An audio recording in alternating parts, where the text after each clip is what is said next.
नमस्कार, द्वीप दर्पण में आप सभी का स्वागत है। आइए एक नजर डालते हैं आज के मुख्यांश पर। द्वीप समूह में फलों को कृत्रिम रूप से पकाने के लिए कैल्शियम कार्बाइड के उपयोग पर लगा प्रतिबंध। पोर्ट ब्लेयर में पर्यटन हितधारकों और पर्यटन जगत से जुड़े प्रतिनिधियों के लिए मीट का हुआ आयोजन। और नवनियुक्त जीटीटी शिक्षकों के लिए इंडक्शन ट्रेनिंग प्रोग्राम का हुआ शुभारंभ। अब द्वीप दर्पण विस्तार से। भारतीय खाद्य सुरक्षा और मानक प्राधिकरण ने विशेष रूप से आम के मौसम के दौरान फलों को कृत्रिम रूप से पकाने के लिए कैल्शियम कार्बाइड के उपयोग पर प्रतिबंध लगा दिया है।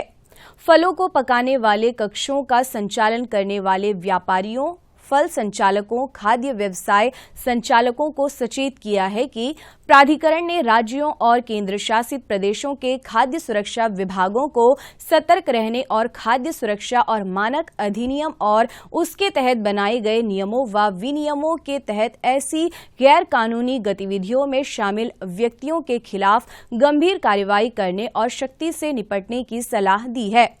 कैल्शियम कार्बाइड, जो आमतौर पर आम जैसे फलों को पकाने के लिए उपयोग किया जाता है, एसिटिलीन गैस छोड़ता है, जिसमें आर्सेनिक और फास्फोरस के हानिकारक अंश होते हैं। यह पदार्थ, जिन्हें मसाला के नाम से भी जाना जाता है, चक्कर आना, बार बार प्यास लगना, जलन, कमजोरी, निगलने में कठिनाई, उल्टी और त्वचा के अल्सर आदि जैसे गंभीर स्वास्थ्य समस्याएं पैदा कर सकते हैं। एसिटिलीन गैस इसे संभालने वालों के लिए भी उतनी ही खतरनाक है। ऐसी संभावना है कि कैल्शियम कार्बाइड प्रयोग के दौरान फलों के सीधे संपर्क में आ सकता है और आर्सेनिक के अवशेष छोड़ सकता है। खाद्य सुरक्षा और मानक विनियम के तहत फलों को पकाने के लिए कैल्शियम कार्बाइड के उपयोग पर प्रतिबंध लगा दिया गया है। भारत सरकार के पर्यटन मंत्रालय के तहत Bengal chamber of commerce and industries द्वारा पोर्ट ब्लेयर में पर्यटक हितधारकों की B2B मीट का आयोजन किया जा रहा है। 17 से 21 मई तक आयोजित हो रहे इस मीट में द्वीप समूह और मुख्य भूमि से आए पर्यटन व्यवसाय से जुड़े हितधारक और प्रतिनिधि शामिल हुए। पेश है एक रिपोर्ट। भारत सरकार के पर्यटन मंत्रालय के तहत Bengal chamber of commerce and industries द्वारा पोर्ट ब्लेयर में पर्यटक हितधारकों की B2B मीट का आयोजन किया जा रहा है।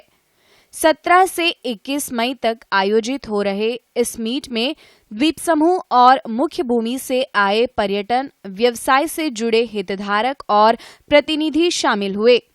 Bengal chamber of commerce and industries की राष्ट्रीय पर्यटन समिति ने पर्यटन मंत्रालय के कार्यक्रमों के प्रचार और कार्यान्वयन के लिए B2B की एक श्रृंखला MICE टूर ऑपरेटरों के साथ बातचीत और अंडमान निकोबार द्वीप समूह के मुख्य सचिव केशव चंद्र के साथ बैठक भी की। Bengal chamber of commerce and industries प्रतिनिधि मंडल के साथ बैठक करते हुए सचिव ने हवाई कनेक्टिविटी, अंतर्राष्ट्रीय उड़ानों, विपणन नीतियों, बंदरगाह कनेक्टिविटी और पर्यटन एवं आतिथ्य क्षेत्रों के लिए कौशल विकास पर जोर देने के साथ द्वीपों की आगामी पर्यटन परियोजनाओं पर चर्चा की। मीट के आरंभ में Bengal chamber of commerce and industries के प्रतिनिधि ने इस मीट और इसकी संभावनाओं के बारे में बातचीत की। इसके अलावा पर्यटन व्यवसाय से जुड़े प्रणम प्रकाश और मोहम्मद H जाडवेट तथा AATO के अध्यक्ष M विनोद ने भी मीट को संबोधित किया। Chamber, as Sukarna mentioned, has got many committees. Chamber का एजेंडा है to further the cause for the industry for the particular sector. So we are having almost 30, I think, industry sectors. So one of which, and which is the one for which all of us are here, is the National Tourism Committee. तो उसका जो main objective हम लोगों ने रखा है या agenda, you can also say, it is twofold. One is to promote sustainable tourism or give back tourism. So that is one objective. And the second objective is to promote key destinations. Us being from Bengal, obviously Bengal का बात तो होगा ही, but Port Blair and Andaman are very closely connected with Bengal, and obviously you know Calcutta and Bengal, I mean Port Blair का रिश्ता तो मतलब मेरे ख्याल से centuries का है, from the time of cellular jail वगैरह वगैरह अंग्रेजों के time से. So in that sense you can say that we are getting associated with the Andaman economy also, and we'll try and promote that nationally as well as internationally wherever possible. So these are the two main objectives for the chamber. One is sustainable, second is promoting Bengal as well as in this case Andaman. So the Kargil Vijay Divas, International Day of Yoga, Environment Day, the activity for the Travel for Life pledge, the day International Museum Day is one of the days that the educational excursion was taken, and the other few important days where we took the children out for an educational excursion to encourage. These are all activities are under the Yuva Tourism Club that has been just conducted over the last 1 year. Now this is another campaign of the Ministry of Tourism, which is Swachhata Hi Seva. Now it gets tied up into Travel for Life and the Green Leaf Rating Pledge. Now these are the products which have been under sustainable tourism, sustainable reuse, recycle. Swachhata Green Leaf Rating is the next progression of that. We encourage you to find such product makers, to weave it into your tour programs, to give it that one more USP which is required.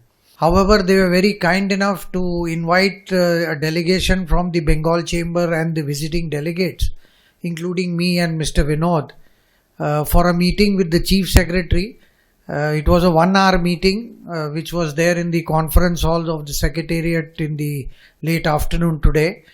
And during the meeting, substantial tourism projects which are on the anvil was discussed. We had also discussed the policies which the administration has got ready on various segments of the tourism industry, which will be released only after the election process is over. So these are very positive signs, and the Chief Secretary himself chaired in the meeting, which shows that they are keenly interested to ensure that the development of tourism in the islands happens and happens fast. The Bengal Chamber of Commerce on their part had also mentioned in the meeting that they are ready to partner the administration in investor meets, tourism meets like this, skill development in tourism, and likewise use their network not only in Bengal but all over the country to further the interest of the islands. And as we were discussing in the Chief Secretary's meeting, we were known for LTC tourism and historical tourism. I'd like to right away tell you that we have come out from that LTC tourism and historical tourism. The subject for which you have come here, scuba diving, I can proudly say that we are the hub of scuba throughout the world now, and the party is also having their headquarters in Andaman. So we would like to request you to promote Andaman as a destination which is a destination of yes. If any of your customers ask anything, we have right from the history to the flora, fauna, to the adventure sports, game fishing, everything. So you can sell Andaman as a destination of yes, where we get all the products which a tourist needs. कार्यक्रम के दौरान पर्यटन को बढ़ावा देने के उद्देश्य से उससे जुड़े विभिन्न मुद्दों पर चर्चा भी हुई।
अंडमान निकोबार पुलिस द्वारा अपने पुलिस कर्मियों के लिए 2 सप्ताह का टैक्टिकल ड्राइविंग कोर्स का आयोजन किया गया। क्लोज प्रोटेक्शन फोर्स और national security guard Hisar Haryana के विशेषज्ञों की टीम द्वारा यह प्रशिक्षण प्रदान किया गया। इसका मकसद अंडमान निकोबार पुलिस के ड्राइवरों के टैक्टिकल ड्राइविंग स्किल्स को बढ़ाने के मकसद से पोर्ट ब्लेयर में यह ड्राइविंग कोर्स चलाया गया। पुलिस महानिदेशक देवेश चंद्र श्रीवास्तव ने समापन समारोह की अध्यक्षता की। 17 मई की शाम को पुलिस मुख्यालय के सम्मेलन हॉल में हुए इस समारोह में एनएसजी को पाठ्यक्रम के आयोजन में सहयोग प्रदान करने के लिए आभार प्रकट किया। उन्होंने पाठ्यक्रम के दौरान प्रशंसा प्रमाण पत्र पाने वाले ड्राइवर ट्रेनीज को बधाई दी। प्रशिक्षण कार्यक्रम के दौरान एडवांस्ड ड्राइविंग टेक्निक्स के बारे में जानकारी दी गई। पुलिस महानिदेशक ने सहयोगी प्रशिक्षण के पहल के महत्व को रेखांकित किया। उन्होंने कहा कि इस तरह के प्रशिक्षण से न केवल पुलिस कर्मियों की व्यक्तिगत क्षमताओं को बढ़ावा मिलता है, बल्कि पुलिस बल के सर्वांगीण संचालन दक्षता को भी मजबूती मिलती है। दीप दर्पण की अगली कड़ी इस ब्रेक के बाद।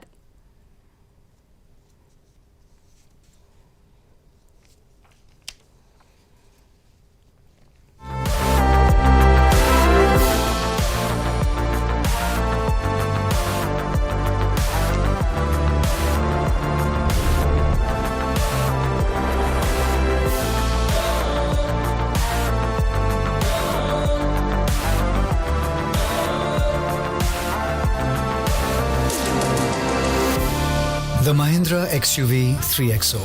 Everything you want and more. Bookings open 15th May.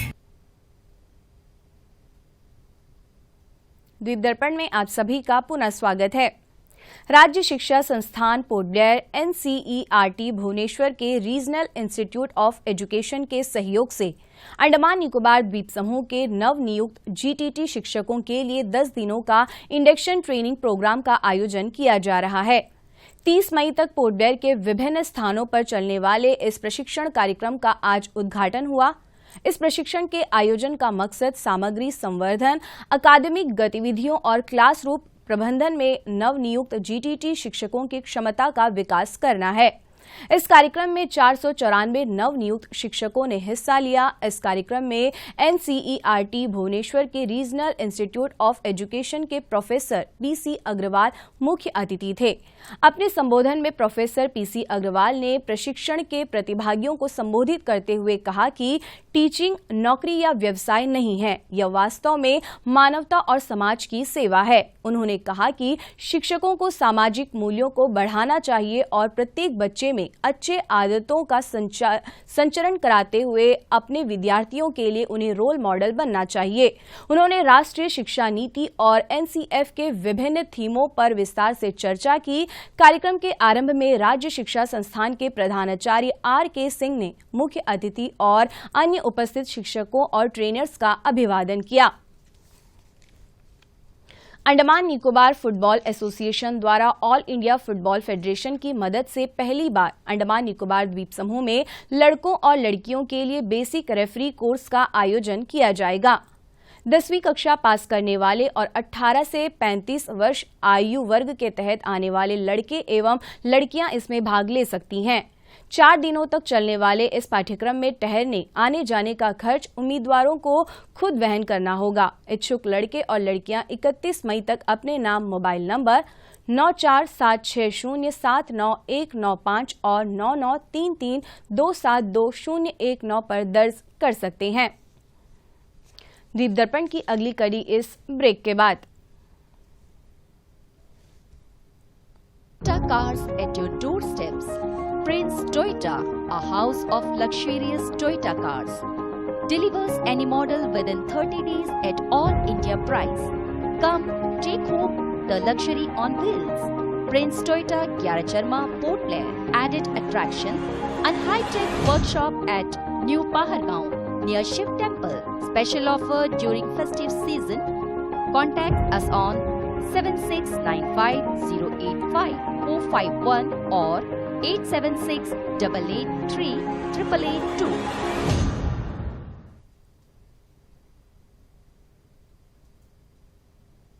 Doordarshan केंद्र पोर्ट ब्लेयर में कैजुअल एंकर्स और प्रेजेंटर्स का पैनल तैयार किया जाएगा। इसके लिए उम्मीदवारों को स्क्रीनिंग टेस्ट, ऑडिशन और इंटरव्यू के दौर से गुजरना होगा। उम्मीदवारों को किसी भी भाषा में ग्रेजुएट के साथ एक विषय हिंदी होना अनिवार्य है। 30 वर्ष आयु वर्ग के पोर्ट ब्लेयर नगरपालिका क्षेत्र में रहने वाले उम्मीदवारों पर विचार किया जाएगा। इस पैनल के लिए आवेदन फॉर्म कल से दूरदर्शन केंद्र पोर्ट ब्लेयर से कार्य दिवसों व समय पर प्राप्त किए जा सकते हैं। सभी जरूरी दस्तावेजों के साथ पूर्ण रूप से भरे हुए आवेदन 31 मई तक दूरदर्शन केंद्र पोर्ट ब्लेयर के कार्यक्रम प्रमुख के पास पहुंच जाने चाहिए। चुने जाने पर उम्मीदवारों को जरूरत पड़ने पर एंगेज किया जाएगा। मौसम विज्ञान केंद्र पोर्ट ब्लेयर ने अंडमान निकोबार द्वीप समूह में अगले 7 दिनों के लिए मौसम पूर्वानुमान और 5 दिनों के लिए मौसम चेतावनी जारी किया है। मौसम पूर्वानुमान में कहा गया है कि सभी तीनों जिलों में कल से लेकर 27 मई तक अधिकांश स्थानों पर गरज के साथ हल्की से मध्यम वर्षा हो सकती है। मौसम चेतावनी में कल और 22 मई को बिजली के साथ आंधी आने और 7 से 11 सेंटीमीटर तक भारी वर्षा होने की आशंका जताई गई है। 23 और 24 मई को द्वीप समूह के एकाध स्थानों पर 7 से 11 सेंटीमीटर तक भारी वर्षा होने की चेतावनी जारी की गई है। इस दौरान अंडमान निकोबार द्वीप समूह के तटीय इलाकों में 40 से 50 किलोमीटर प्रति घंटे की रफ्तार से हवा चल सकती है। समुद्र बहुत अधिक अशांत रहेगा। मछुआरों को इस दौरान समुद्र में न जाने की सलाह दी गई है। किसी भी आपात स्थिति में राज्य और जिला नियंत्रण कक्षों से संपर्क करने को कहा गया है। इस बारे में अधिक जानकारी और सूचना के लिए राज्य आपात संचालन केंद्र से हेल्पलाइन नंबर 1070 तथा जिला आपात संचालन केंद्र से हेल्पलाइन नंबर 1077 पर संपर्क किया जा सकता है। समुद्र में आपदा स्थिति और सहायता के लिए तटरक्षक के खोज एवं बचाव एजेंसी से टोल फ्री नंबर 1554 पर संपर्क किया जा सकता है। अंतर्द्वीपीय जलयान यात्रा संबंधी सूचना। MV जॉली बॉय स्वराज द्वीप और लॉन्ग आइलैंड होते हुए रंगत की यात्रा पर कल सवेरे 5:30 बजे पोर्ट ब्लेयर से प्रस्थान करेगा और इसकी वापसी कल ही दोपहर 12 बजे उन्हीं रास्तों से होते हुए रंगत से पोर्ट ब्लेयर के लिए होगी। MV लॉन्ग आइलैंड स्वराज द्वीप की यात्रा पर कल सवेरे 6:30 बजे पोर्ट ब्लेयर से प्रस्थान करेगा और इसकी वापसी कल ही सवेरे 9 बजे स्वराज द्वीप से पोर्ट ब्लेयर के लिए होगी। MV छोलदारी शहीद द्वीप की यात्रा पर कल सवेरे 6:30 बजे पोर्ट ब्लेयर से प्रस्थान करेगा और इसकी वापसी कल ही सवेरे 8:45 पर शहीद द्वीप से पोर्ट ब्लेयर के लिए होगी। MV छोलदारी शहीद द्वीप की यात्रा पर कल दिन में 11 बजे पोर्ट ब्लेयर से प्रस्थान करेगा।